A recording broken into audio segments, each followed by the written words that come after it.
Hello friends, मेरा नाम है हिमांशु और हम आ गए हैं एक और नई वीडियो लेके। वीडियो के इस पार्ट में हम बात करने वाले हैं राष्ट्रीय शिक्षा नीति जो 2020 है, नेशनल एजुकेशन पॉलिसी। उसके तहत स्कूली शिक्षा से संबंधित जो विभिन्न पहलू हैं उनमें कौन कौन से बदलाव आए या कौन कौन से परिवर्तन हुए, कौन कौन से नई चीज़ें उनमें ऐड हुए, इन सब के बारे में इस वीडियो में हम देखेंगे। तो आइए बिना किसी देर की आज के वीडियो स्टार्ट करते हैं। ये हमारे एनपीई से संबंधित जो आने वाली वीडियो की जो सीरीज़ है उसका पार्ट 2 है।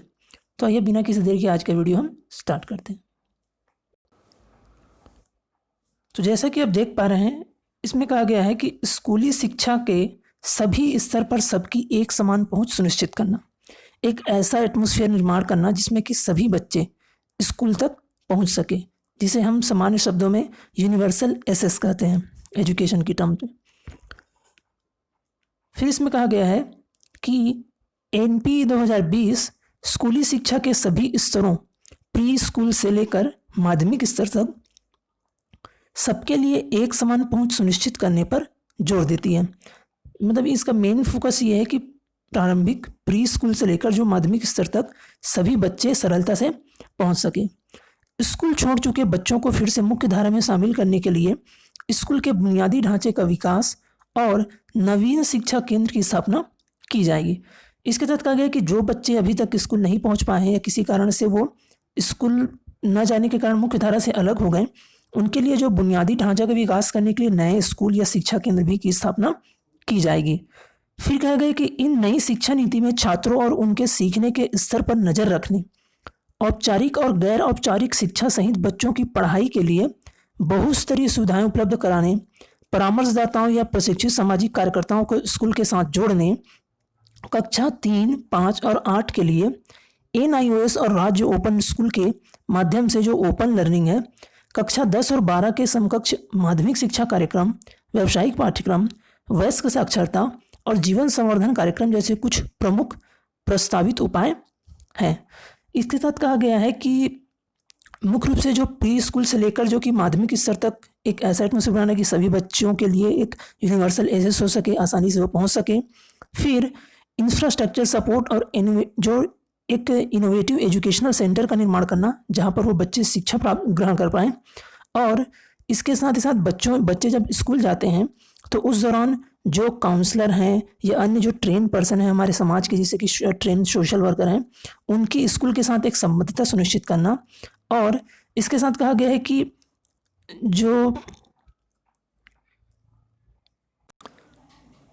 इसमें कहा गया है कि जो कक्षा 3, 5 और 8 हैं, इन सब की जो आगे की जो परीक्षाएं होंगी वो कुछ जगह एनआईओएस के माध्यम से भी मतलब वो परीक्षा हो सके, ऐसे अवसर प्रदान किए जाएंगे एनआईओएस या राज्य के ओपन स्कूल के माध्यम से। साथ ही कहा गया है कि जो 10वीं और 12वीं के जो समकक्ष जो माध्यमिक शिक्षा के कार्यक्रम चलाए जाएंगे, इसके अंतर्गत विभिन्न प्रकार के जो वोकेशनल जो प्रोग्राम्स हैं और साथ ही साथ इसके अंतर्गत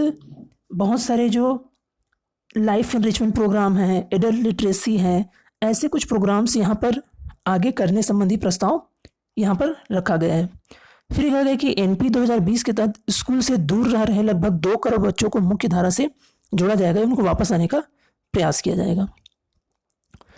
फिर नए पाठ्यक्रम और शैक्षणिक संरचना के साथ प्रारंभिक बचपन की देखभाल और शिक्षा, इसके बारे में भी बात की गई है। तो इसको भी देखते हैं कि है क्या ये। इसमें कहा गया है कि बचपन की देखभाल और शिक्षा पर जोर देते हुए स्कूल जो पाठ्यक्रम है, उस स्कूल पाठ्यक्रम में 10+2 ढांचे की जगह अब 5+3+3+4 का नया पाठ्यक्रम संरचना लागू किया जाएगा, जो क्रमशः 3 से 8 वर्ष, 8 से 11 वर्ष, 11 से 14 वर्ष और 14 से 18 वर्ष की उम्र के बच्चों के लिए है। इनमें अब तक दूर रखे गए जो 3 से 6 साल के बच्चे जो कि पहले थे, जैसे कि हम जानते हैं कि अभी जो 10+2 का फॉर्मूला था वहाँ पर बच्चों का एडमिशन क्लास 1 में 6 वर्ष के बाद होता था। तो इस नए ढांचे में जहाँ पर 5+3+3+4 का जो फार्मूला लागू हुआ है, उसमें जो 3 से 6 वर्ष के बच्चे हैं जिन्हें पहले स्कूली पाठ्यक्रम में शामिल नहीं किया गया था, अब उनको भी इसके अंतर्गत शामिल करने का प्रयास किया गया है। इसका मुख्य उद्देश्य रखा गया है कि इससे बच्चे के मानसिक विकास के लिए जो महत्वपूर्ण चरण है, ये जो 3 से 6 वर्ष का, उसको बेहतर तरीके से यूटिलाइज कर पाए, बेहतर तरीके से उपयोग कर पाएंगे। नई प्रणाली में 3 साल की आंगनबाड़ी या प्री स्कूलिंग होगी और इसके साथ ही 12 साल की स्कूलिंग या स्कूली शिक्षा होगी। तो इस प्रकार कुल 3 वर्ष की आंगनबाड़ी या प्री स्कूल की परीक्षा और 12 साल की स्कूली परीक्षाएं। वहीं कहा गया कि एनसीईआरटी 8 वर्ष की आयु तक के बच्चों के लिए प्रारंभिक बचपन देखभाल और शिक्षा, ये जो एक पाठ्यक्रम रहेगा, एक राष्ट्रीय पाठ्यक्रम और शैक्षणिक ढांचा ये विकसित करेगा। तो एनसीईआरटी जो होगी वह इसके संबंध में जो एक national curriculum and pedagogical framework for early childhood care and education, जिसे कि NCPFE CCE के नाम से जानते हैं, जो कि 8 वर्ष तक के जो आयु वर्ग के बच्चे हैं उनके लिए लागू होगा, उनसे संबंधित जो राष्ट्रीय पाठ्यक्रम क्या होगा और जो एक शैक्षणिक ढांचा क्या होगा, उसको एनसीईआरटी जो होगा वो बनाने का काम करेगा। एक विस्तृत और मजबूत संस्थान प्रणाली के माध्यम से प्रारंभिक बचपन देखभाल और शिक्षा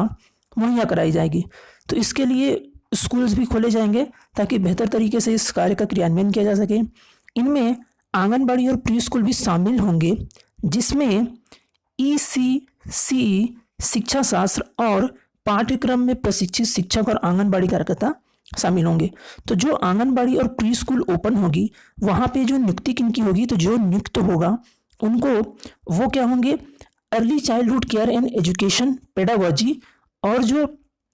इनमें कहा गया है कि इससे संबंधित जो पाठ्यक्रम होंगे उनमें जो प्रशिक्षित शिक्षक या आंगनबाड़ी कार्यकर्ता होंगे उनकी वही नियुक्ति होगी और वही वहाँ बस पढ़ाएंगे बच्चों को। इसमें कहा गया कि ECCE की योजना और कार्यान्वयन जो होगा वह मानव संसाधन विकास मंत्रालय और महिला और बाल विकास तथा स्वास्थ्य और परिवार कल्याण विभाग और जनजाति मामलों के मंत्रालय द्वारा संयुक्त रूप से किया जाएगा। फिर कहा गया कि बुनियादी साक्षरता और संख्यात्मक ज्ञान प्राप्त करना। बुनियादी साक्षरता और संख्यात्मक ज्ञान की प्राप्ति को सही ढंग से सीखने के लिए अत्यंत जरूरी एवं पहली आवश्यकता मानते हुए NPE 2020 में मानव संसाधन विकास मंत्रालय द्वारा बुनियादी साक्षरता और संख्यात्मक ज्ञान पर एक राष्ट्रीय मिशन की स्थापना किए जाने पर विशेष जोर दिया गया है। इसमें कहा गया है कि 2025 तक सभी प्राथमिक स्कूलों में ग्रेड 3 तक सभी शिक्षार्थियों या विद्यार्थियों द्वारा सार्वभौमिक बुनियादी साक्षरता और संख्यात्मक ज्ञान प्राप्त करने के लिए एक कार्यान्वयन योजना तैयार करेंगे।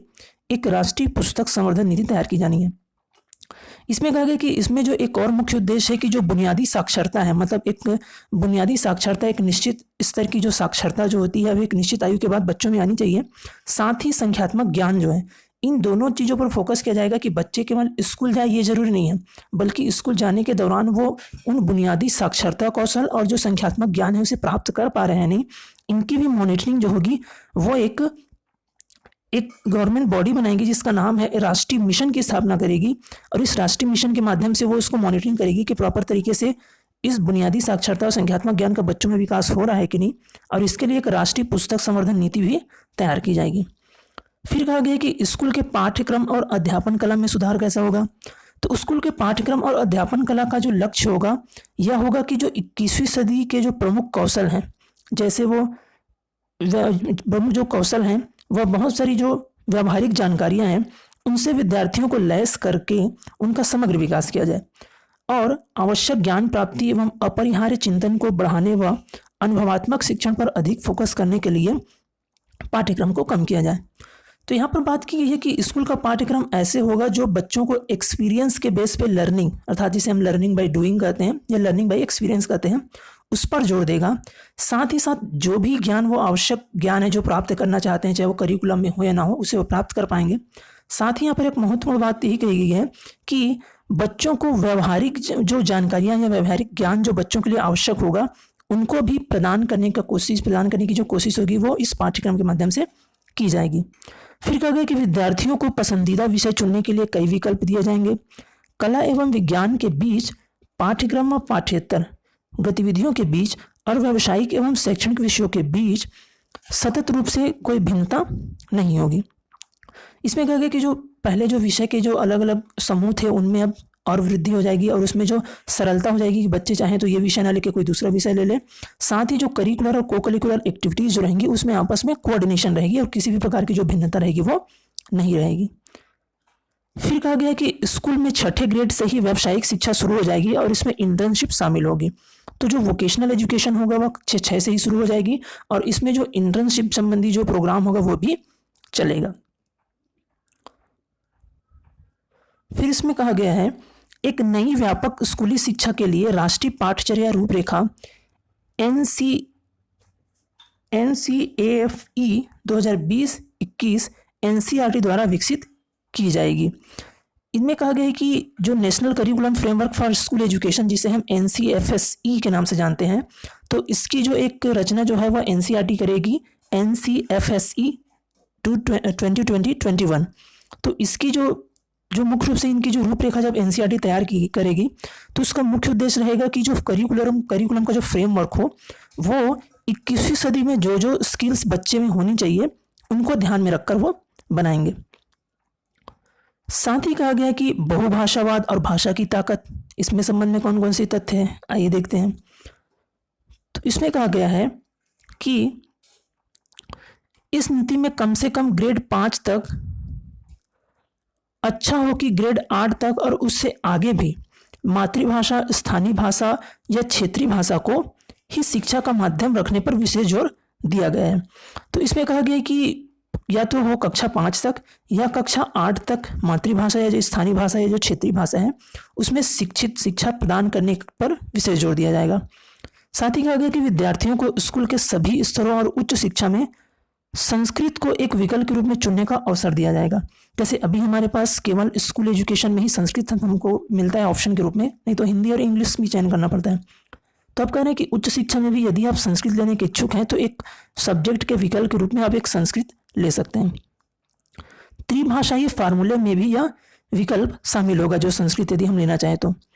किसी भी विद्यार्थी पर कोई भी भाषा थोपी नहीं जाएगी, वो उसकी इच्छा होगी कि आप चाहे तो हिंदी ले, चाहे तो इंग्लिश ले, चाहे तो संस्कृत लें।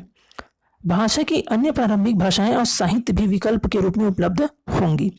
विद्यार्थी को एक भारत श्रेष्ठ भारत पहल के तहत 6 से 8 ग्रेड के दौरान किसी समय भारत की भाषाओं पर एक आनंददायक परियोजना या गतिविधि में भाग लेना होगा।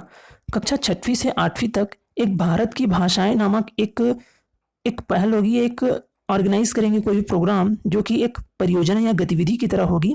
जिसमें 6वीं से 8वीं के बीच में बच्चे को शामिल होना अनिवार्य होगा। कई विदेशी भाषाओं को भी माध्यमिक शिक्षा स्तर पर एक विकल्प के रूप में चुना जा सकेगा। भारतीय सांकेतिक भाषा यानी साइन लैंग्वेज, जैसे कि ISL या इंडियन साइन लैंग्वेज के नाम से जाना जाता है, उसको देश भर में मानकीकृत किया जाएगा और बधिर विद्यार्थियों द्वारा उपयोग किए जाने के लिए राष्ट्रीय एवं राज्य स्तरीय पाठ्यक्रम सामग्री विकसित की जाएगी। तो जो हमारे श्रवण दिव्यांग हैं उनके लिए एक बहुत महत्वपूर्ण एक पहल है, जिसमें कहा गया है कि जो ISL इंडियन साइन लैंग्वेज है उसे मान्यता प्रदान की जाएगी और जो हमारे श्रवण दिव्यांग जो विद्यार्थी हैं, जैसे कि बधिर विद्यार्थी यहाँ पर कहा गया है, उनके उपयोग के लिए जो भी पाठ्य सामग्री होगी उनका निर्माण राष्ट्रीय और राज्य स्तर पर किया जाएगा। फिर कहा गया कि जो असेसमेंट या आकलन में कौन कौन से परिवर्तन हुए हैं, तो कहा गया कि आकलन के संबंध में NPE 2020 में योगात्मक आकलन के बजाय नियमित एवं रचनात्मक आकलन को अपनाने की परिकल्पना की गई है। तो आकलन के संबंध में कहा गया है कि इसमें अब योगात्मक आकलन, जिसे कि हम कहते हैं कि समेटिव असेसमेंट कहते हैं, तो समेटिव असेसमेंट नहीं होगा, बल्कि कहा गया है कि नियमित और रचनात्मक आकलन अर्थात रेगुलर और जो फॉर्मेटिव असेसमेंट होगा उसे अब अपनाया जाएगा, जो अपेक्षाकृत अधिक योग्यता आधारित है। क्योंकि समेटिव असेसमेंट जो होता है वो आपको ईयर के लास्ट में एग्जाम लेते हैं, तो उससे स्किल का उतना असेसमेंट नहीं हो पाता है जितना अच्छा एक रेगुलर और फॉर्मेटिव असेसमेंट होता है। साथ ही कहा गया कि सीखने के साथ साथ अपना विकास करने को बढ़ावा देता है ये जो हमारा जो रेगुलर या फॉर्मेटिव असेसमेंट है, और उच्चतरीय कौशल जैसे कि विश्लेषण क्षमता और आवश्यक चिंतन मनन करने की क्षमता और वैचारिक स्पष्टता का आकलन करता है। तो यहाँ पर एक एक्सप्लेनेशन किया गया है कि क्यों रेगुलर और फॉर्मेटिव असेसमेंट को लिया जाएगा। तो इसमें कहते हैं कि जो फॉर्मेटिव असेसमेंट जो होता है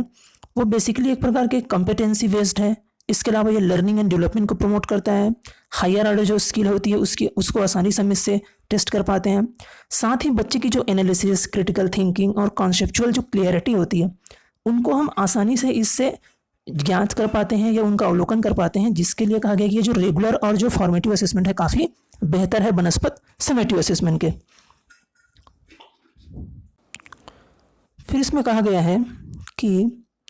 सभी विद्यार्थी जो ग्रेड 3, 5 और 8 में के रहेंगे उनमें स्कूली परीक्षाएं होंगी, अर्थात कक्षा तीसरी, 5वीं और 8वीं में भी स्कूली परीक्षाएं होंगी जो कि उपयुक्त प्राधिकरण द्वारा संचालित की जाएगी।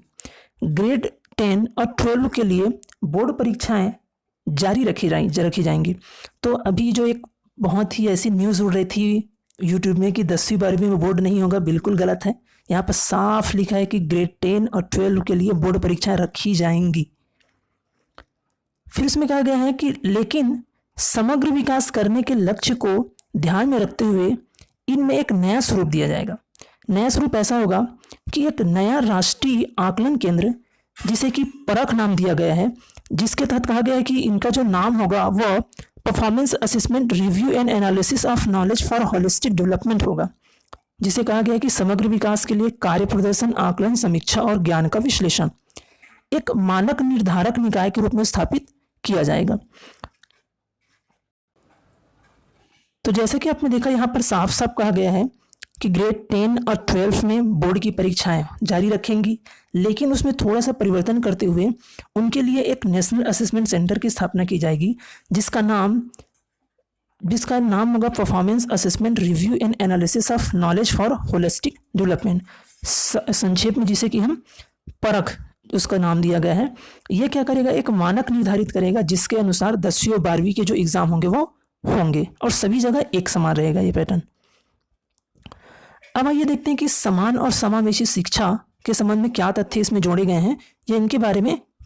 क्या कही गई हैं। तो NEP 2020 का लक्ष्य यह सुनिश्चित करना है कि कोई भी बच्चा अपने जन्म या पृष्ठभूमि से जुड़ी परिस्थितियों के कारण ज्ञान प्राप्ति या सीखने और उत्कृष्टता प्राप्त करने के किसी भी अवसर से वंचित नहीं रह जाए। इस तरह विशेष जोर सामाजिक और आर्थिक दृष्टि से वंचित समूहों पर रहेगा, जिनमें बालक, बालिका, सामाजिक, सांस्कृतिक और भौगोलिक संबंधी विशिष्टता पहचान एवं दिव्यांगता शामिल है। तो इसमें कहा गया है कि जो NP 2020 का जो मुख्य उद्देश्य है वह यह सुनिश्चित करना है कि चाहे वो बच्चा कोई भी हो, बच्चे का जन्म और उसकी किसी भी पृष्ठभूमि या उनसे जुड़ी किसी भी प्रकार की जो परिस्थिति के कारण वो ज्ञान प्राप्ति और सीखने और उत्कृष्टता प्राप्त करने के अवसर से वंचित न रह जाए। इसमें कहा गया कि इनमें जो मेन जो फोकस किया जाएगा वो किया जाएगा मुख्य रूप से जो सोशली एंड इकोनॉमिकली जो डिसएडवांटेजेस ग्रुप हैं, जिसे कि ACDGS कहते हैं। इसके अलावा जो social, cultural and geographical identities या डिसेबिलिटी से जो प्रभावित जो लोग हैं, जो बच्चे हैं, उनको इसमें शामिल करके उनको आगे बढ़ने का अवसर प्रदान किया जाएगा। फिर कहा गया है कि इनमें बुनियादी सुविधाओं से वंचित क्षेत्रों एवं समूहों के लिए बालक, बालिका समावेशी कोर्स और विशेष शिक्षा जोन की स्थापना करना भी शामिल है। तो यहाँ पर स्पष्ट कहा गया है कि जो ऐसे बच्चे हैं उनके लिए क्या किया जाएगा, 2 प्रमुख परिवर्तन किए जाएंगे। पहला ये होगा कि बालक, बालिका समावेशी कोर्स की स्थापना की जाएगी और दूसरा विशेष शिक्षा जोन की स्थापना की जाएगी। अब ये विशेष शिक्षा जोन एक विशेष या स्पेशल स्कूल के रूप में हो सकता है या फिर एक रिसोर्स सेंटर के रूप में हो सकता है, और ये एक बालक बालिका समावेशी कोर्स होगा। ये भी इसी तरह की कुछ व्यवस्था हो सकती है, जिनका मुख्य उद्देश्य ऐसे जो बच्चे रहेंगे उनको मेन स्ट्रीमिंग में जोड़ना होगा। इसके साथ ही कहा गया है कि जो दिव्यांग बच्चों की जो बुनियादी चरण से लेकर उच्च शिक्षा तक की जो नियमित स्कूली शिक्षा प्रक्रिया में पूरी तरह से भाग लेने में सक्षम बनाया जाएगा, जिसमें शिक्षा विशारद का पूरा सहयोग मिलेगा और उसके साथ ही दिव्यांगता संबंधी समस्त प्रशिक्षण संसाधन के केंद्र, आवास सहायक उपकरण, प्रौद्योगिकी आधारित उपयुक्त उपकरण और उनकी आवश्यकताओं के अनुरूप अन्य सामग्री या सुविधाएं भी उपलब्ध कराई जाएंगी। इसमें स्पष्ट रूप से कहा गया है कि जो दिव्यांग बच्चे यदि हैं तो उनके लिए उनके प्रारंभिक शिक्षा से लेकर उच्च शिक्षा तक नियमित स्कूलिंग हो सके और आगे का जो अध्ययन हो सके वह बेहतर तरीके से हो सके।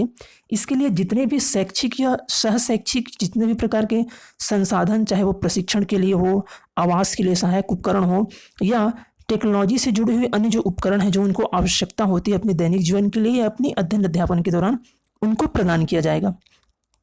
साथ ही कहा गया कि प्रत्येक राज्य जिले को कला संबंधी, करियर संबंधी और खेलकूद संबंधी गतिविधियों में विद्यार्थियों के भाग लेने के लिए दिन के समय वाले एक विशेष बोर्डिंग स्कूल के रूप में बाल भवन स्थापित करने के लिए प्रोत्साहित किया जाएगा।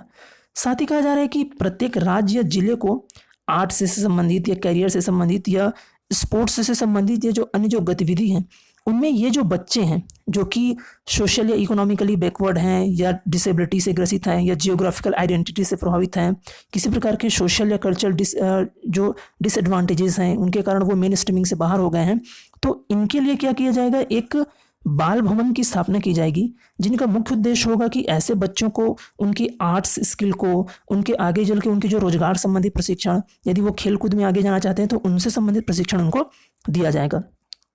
साथ ही कहा गया है कि स्कूल का निःशुल्क बुनियादी ढांचा सुविधाओं का उपयोग सामाजिक चेतना केंद्र के रूप में किया जाएगा। इसके अलावा जो स्कूल का जो इंफ्रास्ट्रक्चर है उसका यूज एक सामाजिक चेतना केंद्र के रूप में भी किया जा सकेगा, दूसरे लोगों को मदद करने में या ऐसे बच्चों को मदद पहुंचाने के लिए। फिर अब देखते हैं कि प्रभावकारी शिक्षक भर्ती और करियर प्रगति मार्ग, शिक्षकों की भर्ती के संबंध में भी कुछ बातें कही गई हैं। तो आइए देखते हैं कि क्या कहा गया। इसमें कहा गया कि शिक्षकों को प्रभावकारी एवं पारदर्शी प्रक्रियाओं के जरिए शिक्षक भर्ती किया जाएगा या उनकी भर्ती काफी पारदर्शी तरीके से होगी। पदोन्नति योग्यता आधारित होगी जिनमें कई स्रोतों से समय समय पर कार्य प्रदर्शन का आकलन करने और करियर में आगे बढ़कर शैक्षणिक प्रशासक या शिक्षा विशारद बनने की जो उनकी व्यवस्था रहेगी वो होगी। शिक्षकों के लिए राष्ट्रीय प्रोफेशनल मानक जिसे कि national professional standard for teachers NPST कहा गया है, राष्ट्रीय अध्यापक शिक्षा परिषद द्वारा वर्ष 2022 तक विकसित किया जाएगा,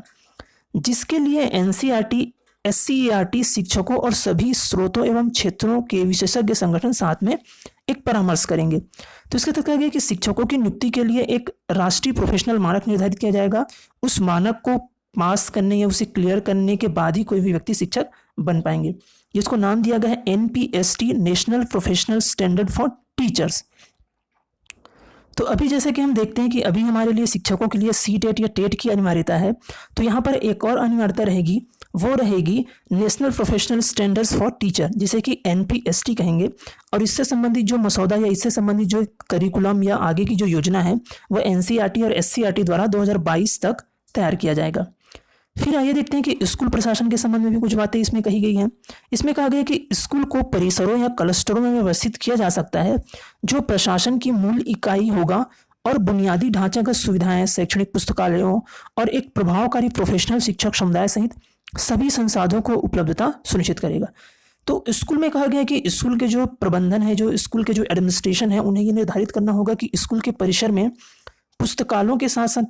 के साथ साथ जो अन्य जो बुनियादी ढांचाएं हैं और जो बच्चों को एक प्रोफेशनल जो ट्रेनिंग देने के लिए, तो उनके करिकुलर को करिकुलर एक्टिविटीज़ को आगे बढ़ाने के लिए तो संसाधन रहे, साथ ही साथ का जगह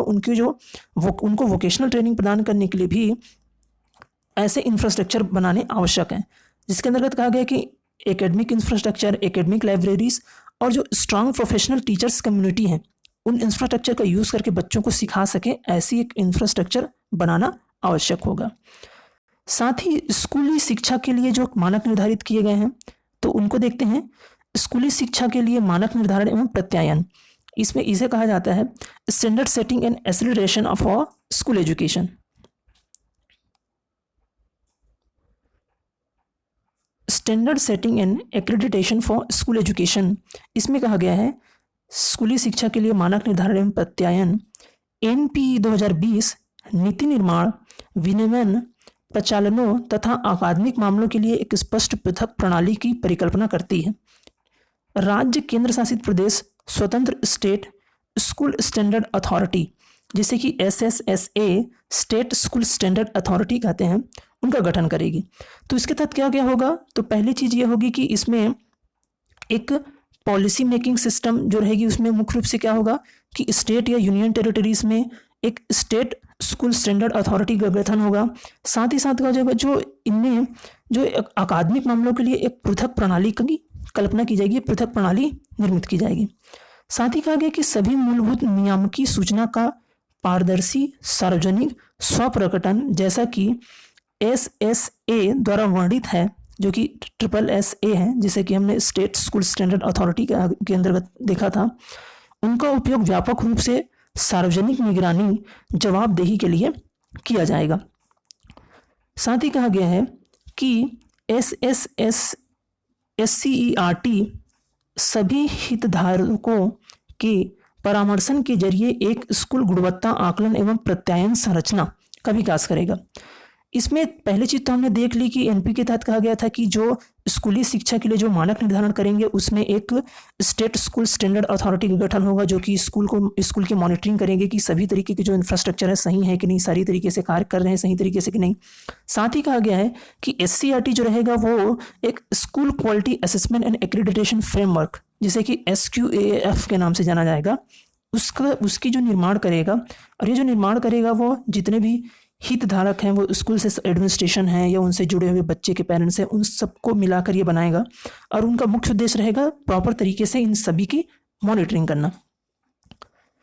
तो फ्रेंड्स, ये था हमारा एनपी पर एक दूसरा वीडियो पार्ट 2, जिसमें हमने देखा कि जो स्कूली शिक्षा या स्कूल से संबंधित जो महत्वपूर्ण फैसले लिए गए या कौन कौन से नए संशोधन इस राष्ट्रीय शिक्षा नीति में किए गए। इसके बाद एक और वीडियो आएगा जिसमें हम उच्च शिक्षा या कॉलेज या यूनिवर्सिटी एजुकेशन में कौन कौन से बदलाव किए गए हैं उसको देखेंगे। यदि ये वीडियो आपको अच्छा लगा हो तो इसे लाइक करिए, अपने अधिक से अधिक दोस्तों तक शेयर करिए। यदि आप चैनल पर नए हैं तो ऐसी महत्वपूर्ण जानकारी सबसे पहले प्राप्त करने के लिए चैनल को सब्सक्राइब जरूर करिए। मिलते हैं बहुत जल्द एक और नई वीडियो के साथ। तब तक के लिए स्वस्थ रहिए, मुस्कुराते रहिए। वीडियो देखने के लिए आपका धन्यवाद।